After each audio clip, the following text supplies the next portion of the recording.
Tessa and I walk back into the classroom and take our seats. As the rest of the class packs up their books, the teacher walks over and asks us, in French, about our project. Tessa answers most of his questions, and with each answer that she gives him, our teacher writes something down on his clipboard. After they finish talking, he's about to say something to me when there's a knock on the classroom door. Everyone looks over to see the school secretary standing there with a note.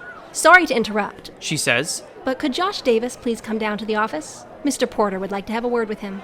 Our teacher meets my eyes to silently let me know that I don't have a choice. As I gather my books, the teacher says to me in French, "Remember that the project will be due on Thursday, and since you and Tessa worked so well in the computer room today, you two can work in there again tomorrow." This cheers me up a little. I nod to the teacher before starting to walk out of the room. As I head for the door, I look back at Ty, who's shooting me a look like, "Dude, good luck." I give him a reassuring nod back and then proceed to follow the secretary down to the office. Basically, every normal kid absolutely despises being called down to the principal's office. The only kids who actually enjoy it are the overachievers, who just get called down to accept an award for model behavior or something stupid like that. However, I especially hate being called down to the office because it's obvious that I am our principal's least favorite student. Our school's principal's name is Mr. Porter, a tall, muscular, middle-aged man who spends most of his time yelling at students for pretty much no reason, aside from it making him feel superior. The reason he hates me so much is because I've been called into his office the most of any 11th grade student in our school due to all the fights I've gotten into with Mike.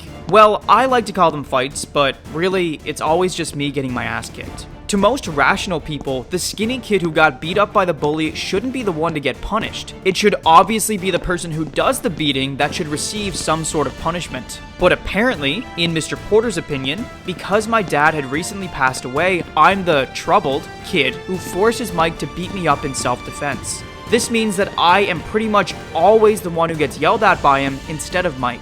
I should have expected that Mr. Porter would call me down to yell at me about what had happened on the bus this morning. I start mentally preparing myself for the half-hour lecture I'm about to receive that will just piss me off rather than actually help me.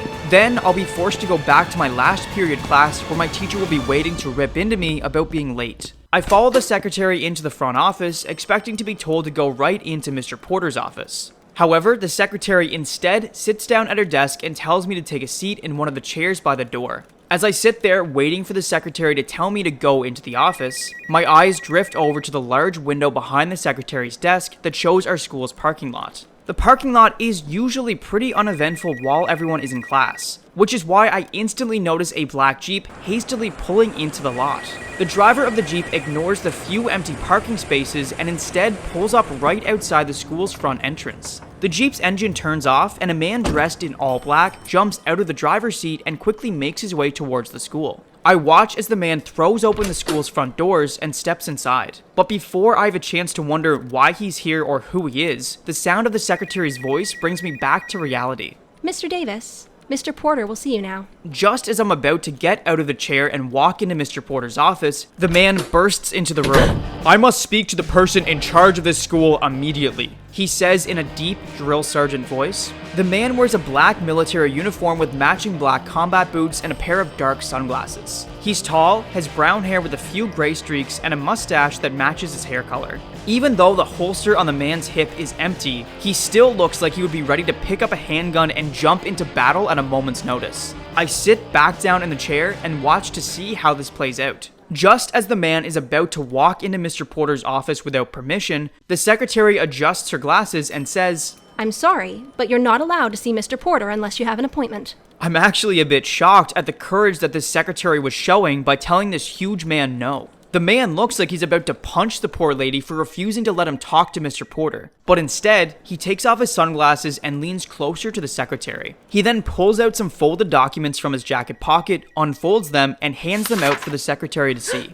"Ma'am, you don't know me, but as you can probably tell from my uniform, I am a high-ranking military official who has done many things for this country. But my main job is to protect innocent people. Now, what I am here to discuss with Mr. Porter is a safety matter that concerns every person in this damn building. So, I am going to ask you again if I can see the person in charge of this school."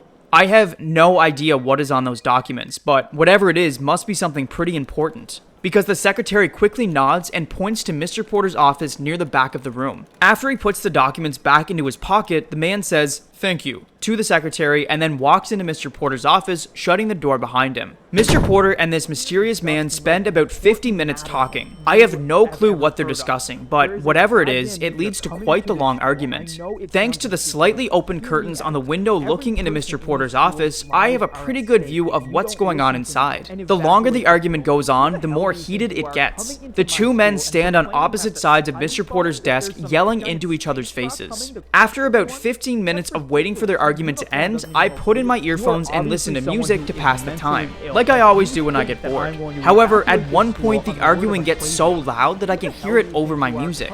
And the teachers in the classrooms nearby even poke their heads out their doors wondering what all the noise is about. Finally, after almost an hour, I hear a loud thump, which I assume is someone banging their fist on the desk. The military man walks out of the office looking extremely pissed off. He storms out of the room without a word, and a second later, I see him through the window heading towards his Jeep. Shortly after he leaves, Mr. Porter steps out of his office. As he walks over to the secretary, I take my earphones out and shut off my music. The two of them whisper quietly for a few minutes about something that I can't quite make out, and then Mr. Porter looks at me and says, "All right, Mr. Davis, you can come into my office now." As I get up, I realize that this is probably the worst time to talk to Mr. Porter because he just finished that huge argument. Now he looks like he wants to kill the next person he lays eyes on, and he's looking right at me. I follow Mr. Porter into his office, and as I do, my curiosity takes over, so I ask, "Mr. Porter, who was that guy?" Mr. Porter looks at me. "A man impersonating a soldier." "Really? How do you know?" "My brother was in the Canadian military, and he taught me how to spot someone posing as a soldier. That man couldn't tell me what rank he was or where he was stationed. All he told me was a bunch of bullcrap about the sky falling. The man was clearly mentally unstable if he thought that it was a good idea to come into a school, lie about being a soldier, and make up some ridiculous story." Before I can ask anything else, Mr. Porter changes the subject. "So, Mr. Davis, I heard you got into yet another fight on the bus." He motions for me to sit down on the other side of his large wooden desk, and I do. "Yes, sir," I respond. He takes out a file that must be a record of all the kids who have been called down to his office because he says, "It is now almost June, and since the beginning of this school year, you have been called down to my office 19 different times. Is that correct?" "Yes, sir," I say again because it's the sad truth. Mr. Porter shakes his head like he can't believe it. "Josh, I haven't called your mother yet to tell her about what's going on with you at school because your father passed away recently and I didn't want to worry her with these petty problems. I already knew that he hadn't called my mom about the other times I've gotten in fights, but I figured he was just too lazy to do it. I don't know if it's true that he didn't tell my mom because he doesn't want to worry her more, but I decide not to disagree with him." "I appreciate that, sir," I tell him.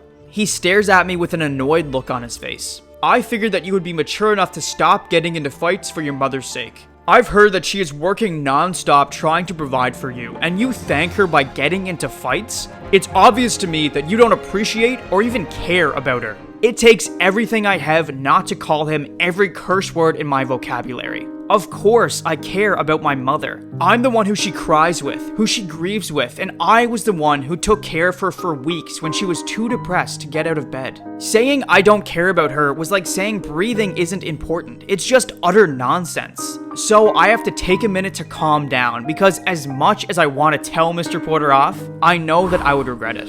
After I take a few deep breaths, I say, "Of course I appreciate and care about her." He shakes his head. "Then why do you keep picking fights with Mr. Wilson?" This question annoys me almost as much as when he said I don't care about my mother. "What do you mean picking fights?" I ask. "Well, when you and Mr. Wilson first started getting into fights, I figured that he was bullying you and you were just defending yourself. This is obviously the truth, but for some reason, he's acting like it isn't. Now, however," he continues, "after the reports I've heard from Mike and some other students who were on the bus, I know that it was you who started the fight this morning, and now I have to assume that you've been starting the fights all along." "You've got to be kidding me! That's bullshit!" I yell. "Do I look like I'm kidding?" he yells back. I wait for him to keep talking until I realize that he's waiting for me to answer him. "No," I say. "No what?" "No, sir," I say slowly, showing my displeasure. "Thank you," he says triumphantly. "Now, each person I've spoken with told me the exact same thing. Mike was sitting on the bus, minding his own business, when you started cursing at him and hitting him from the seat behind him. Then he punched you in the jaw, trying to defend himself." I shake my head in disbelief at what I'm hearing. Look, that's not what happened at all. He was the one who punched me. I never punched him. I don't want to hear it, Mr. Davis. I already have my story straight. Now, I'll give you this one last chance to get your act together. There's 10 minutes left of fourth period. I suggest you go back to class, get the work that you missed, and then tomorrow, you're going to see the guidance counselor after school to talk about the problems you're having. I'm in disbelief at what I'm hearing. I don't believe this. I am not going to see the guidance counselor. Mr. Porter pulls out a piece of paper from his desk and hands it to me. You better believe it, because if you aren't in room 334 at 3:20 tomorrow, then you will be suspended. Do I make myself clear? Yes, sir. I say bitterly before getting up to leave the room. As I walk to the door, Mr. Porter says, "And Mr. Davis, this probably goes without saying, but this is your last chance. If I hear that you are involved in another fight, you will be suspended and your mother will be notified. Do you understand?" I nod and exit his office. Then I walk out the door of the main office and head back towards my locker. The last thing I want to do is go back to class. So instead, I quickly grab my books out of my locker and walk out of the school. Even though it's about a half-hour walk from the school to my apartment building, I don't care. I would rather walk for 10 hours straight than see Mike Wilson again today.